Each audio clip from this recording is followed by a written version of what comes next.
اب آیا ہے خیال اے آرام جاں، اس نامرادی میں کفن دینا، تمہیں بھولے تھے اسباب شادی میں۔ یہ میر تقی میر کا شعر ہے جو انہوں نے اپنی اکلوتی اور لاڈلی بیٹی کی وفات پہ بولا تھا۔ کہا جاتا ہے کہ میر تقی میر کا کل اثاثہ ان کا ایک گھر تھا جو انہوں نے اپنی اکلوتی بیٹی کو جہیز دینے کی وجہ سے فروخت کر دیا تھا۔ کسی نے ان کی بیٹی کو کہا کہ تمہارے والد نے تمہیں جہیز دینے کے لیے اپنا گھر فروخت کر دیا اور خود سڑک پر آ گئے۔ ان کی اکلوتی بیٹی نے اس بات کو اتنا دل پہ لیا کہ پھر وہ اس صدمے سے جانبر نہ ہو سکی اور وفات پا گئی۔ میر تقی میر کا یہ آخری شعر تھا کیونکہ ان کی اکلوتی اور لاڈلی بیٹی وفات پا چکی تھی، اور اس میں انہوں نے اسی چیز کا تذکرہ کیا کہ جہیز میں سب کچھ تو دے دیا لیکن اپنی بیٹی کو کفن نہیں دیا۔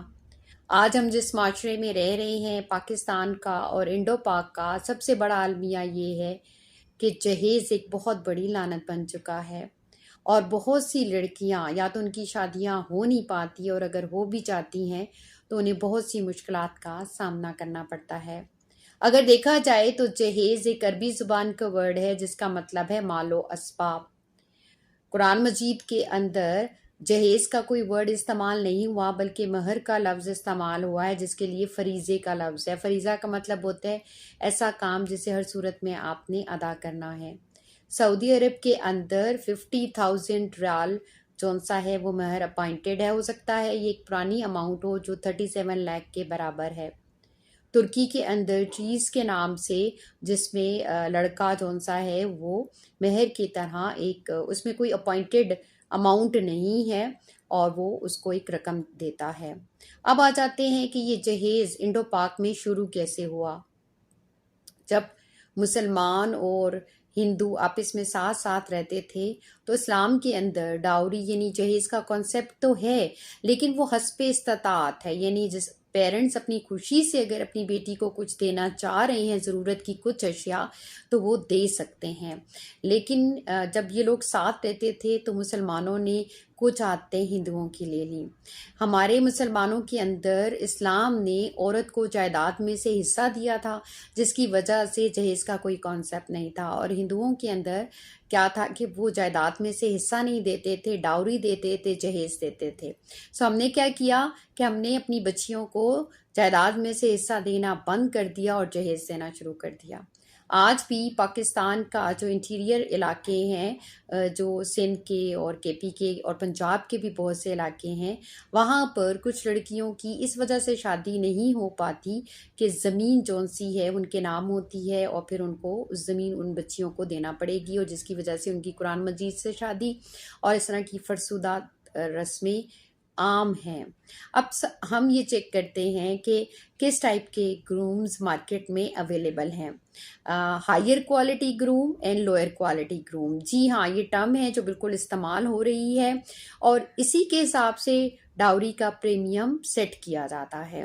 ہائر کوالٹی گروم کیا ہوتے ہیں؟ فار ایگزامپل زیادہ تر نہ لوئر کلاسز میں یہ پرابلم ہے اور نہ ہی اپر ہائی کلاسز میں، جو رچ کلاسز ہیں ان میں جہیز کا یا اس طرح کا مسئلہ ہے۔ اوبویسلی ان کے پاس تو پیسہ ہی بہت زیادہ آ جاتا ہے۔ یہ زیادہ تر پرابلم مڈل کلاس کے ہیں۔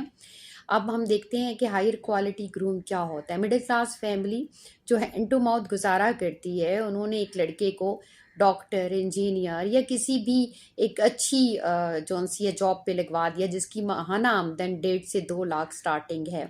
اب وہ انہوں نے اس کی تعلیم کے جو اخراجات ہیں وہ جو لاکھوں کے حساب سے ہیں ان کو برداشت کیا ہے، اور وہ یہ چاہتے ہیں کہ جو انہوں نے اپنے بیٹے کا پڑھائی پر خرچہ کیا ہے اس کو لڑکی والوں کی طرف سے پورا کیا جائے، جس کی وجہ سے وہ پریمیم آف ڈاوری یعنی کہ ڈاوری جون سا ہے وہ لڑکے کی کوالیفیکیشن کے حساب سے بڑھ جاتا ہے۔ اب آ جاتے ہیں lower quality groom. Lower quality groom کیا ہیں؟ جن کی جو منتھلی پے ہے وہ 50 to 60,000 تک ہے، جس میں کلرک بھی ہو سکتے ہیں، ٹیچر بھی ہو سکتے ہیں، یا اسمال بزنس گروپ کے لوگ بھی ہو سکتے ہیں۔ اب اس میں کیا ہوتا ہے کہ اس حساب سے ان کا جو ڈاوری کا پریمیم ہے وہ سیٹ کیا جاتا ہے کہ لیس اماؤنٹ میں ان کو دے دی جاتی ہیں۔ اب پرابلم یہ ہے کہ وٹ آر دا ریزن کہ ایسا کیوں ہوتا ہے کہ لوگ جہیز مانگتے ہیں. کیونکہ اب ایک طرف ہم دیکھیں تو ہمارے معاشرے میں بہت پڑھے لکھے لوگ بھی ہیں، ایک اچھے پروفیشنز کی طرف آگاہی بھی لوگوں میں بہت زیادہ آ رہی ہے. But what are the causes کہ لوگ اس بری بلا سے چھٹکارا حاصل نہیں کر سکتے. نمبر 1 از گریڈ. فیملیز کے اندر گریڈ ہے، ایک لالچ ہے کہ وہ یہ چاہتے ہیں کہ جو انہوں نے اپنے بیٹے کے اوپر انویسٹمنٹ کی ہوئی ہے وہ ایک لڑکی لا کر تمام چیزیں جو انہوں نے ایکسپینڈیچرز اٹھائے ہیں وہ پورے کر دیے جائیں. دوسرا شو آف ہے. پاکستان کے اندر ابھی بھی ہم ایک نیوکلیئر سسٹم میں رہ رہے ہیں. یہ وہ والا نیوکلیئر سسٹم نہیں ہے. نیوکلیئر سسٹم کا مطلب کیا ہوتا ہے؟ Joint family group. جب آپ 2 یا 3 فیملیز اکٹھے رہ رہے ہوتے ہیں تو اس کو نیوکلیئر فیملی گروپ بولا جاتا ہے. اس میں کیا ہوتا ہے کہ شو آف بہت زیادہ ہوتی ہے. ایک فیملی میں شادی ہو گئی، وہ کہیں سے بہو لے آئیں، اس نے بہت زیادہ جہیز لے آیا، تو پھر دوسری فیملی بھی اس کے ڈومیننٹ ہوتے ہوئے یا اس سے افیکٹ ہوتے ہوئے وہ بھی اس طرح کے کام کرنا شروع کر دیتی ہیں. تو basically they want to please other اور شو آف کے لیے یہ تمام کام کرتے ہیں. اب پرابلم یہ ہے کہ اس کو ہم روک کیسے سکتے ہیں. انڈیا کے اندر 1967 کے قریب ایک ڈاوری پروہیبیشن ایکٹ بنا تھا، لیکن یہ تھا کہ اس پہ بھی کوئی خاص عمل نہیں ہو سکا. اور پاکستان کے اندر 1976 کے اندر ڈاوری پروہیبیشن ایکٹ بنا تھا، جس میں کیونکہ 1976 کی میں بات کر رہی ہوں تو اس زمانے میں 5000 مور دین 5000 سے زیادہ آپ ڈاوری، اس اماؤنٹ کی ڈاوری اپنی بیٹی کو نہیں دے سکتے تھے. اور اگر کوئی ایسا کرتا تھا تو اس پر 10,000 جو سا تھا وہ فائن ہوتا تھا. اور آپ اچھی طریقے سے جانتے ہیں کہ پاکستان کے اندر لاز بنتے رہتے ہیں اور ان کے اوپر کوئی بھی عمل درآمد نہیں کرتا.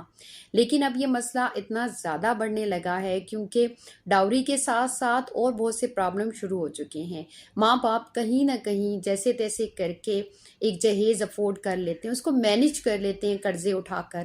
لیکن اگر ایک ہائر کوالٹی گروم ہے تو اس کی ڈیمانڈ کیا ہوگی کہ لڑکی خوبصورت بھی ہو، کم عمر بھی ہو، اس کا ایک اچھا پروفیشن بھی ہو، اس کے پیرنٹس کا ایک اچھا سٹیٹس بھی ہو. ملٹیپل کازز ہیں اور جس کی وجہ سے پاکستان کے اندر 36% جو وومن پاپولیشن کا جو حصہ ہے وہ ان میرڈ ہیں. Still they are waiting for the wedding کے لیے اور میٹریمونیل ریلیشن شپ کے لیے وہ ابھی تک کنواری بیٹھی ہوئی ہیں. اور جبکہ پاکستان کے اندر جو ٹوٹل وومن پاپولیشن ہے وہ 109 ملین ہے. لیکن سب سے بڑا ہمارا یہ ڈیلیما یہ ہے. اور اگر ہم دیکھا جائے تو 10,000 جو سالانہ اموات ہوتی ہیں ڈاوری سے ریلیٹڈ ایشو پہ، کم جہیز لانے کے اوپر. اور یہ رینکنگ کے اندر نمبر 1 جو ہے وہ کنٹری پاکستان کنسیڈر کیا جاتا ہے. یہ سوچنے کا مقام ہے کہ جس جہیز کو ہمارے پیارے نبی نے، ہمارے اپنے اسلام نے منع کیا ہے اور یہ کہا ہے کہ پیرنٹس اپنی حیثیت کے مطابق جہیز دے سکتے ہیں، لیکن پھر بھی ہم بجائے اس کے کہ اس کی روک تھام کریں، مٹھی بھر لوگ ہوں گے جو ایسا کام کرتے ہوں گے. لیکن آج بھی ماں باپ کو اگر ان کی 3 یا 4 بیٹیاں، ایسے پیرنٹس بھی ہیں جن کی 3 4 بیٹیاں ہیں جو پہلے اپنی بیٹیوں کو پڑھاتے لکھاتے ہیں مڈل کلاس فیملی سے بلانگ کرتے ہوئے بھی. اور اگر وہ پڑھا لکھا بھی لیں، انہیں ڈاکٹر انجینئرز بھی بنا لیں، تو جو لڑکے کی سلیکشن کا یا لڑکے والے کی پوری فیملی کی سلیکشن کا کرائٹیریا ہوتا ہے وہ یہ ہوتا ہے کہ اس کا سٹیٹس اور فیملی بیک گراؤنڈ بہت اچھا ہو.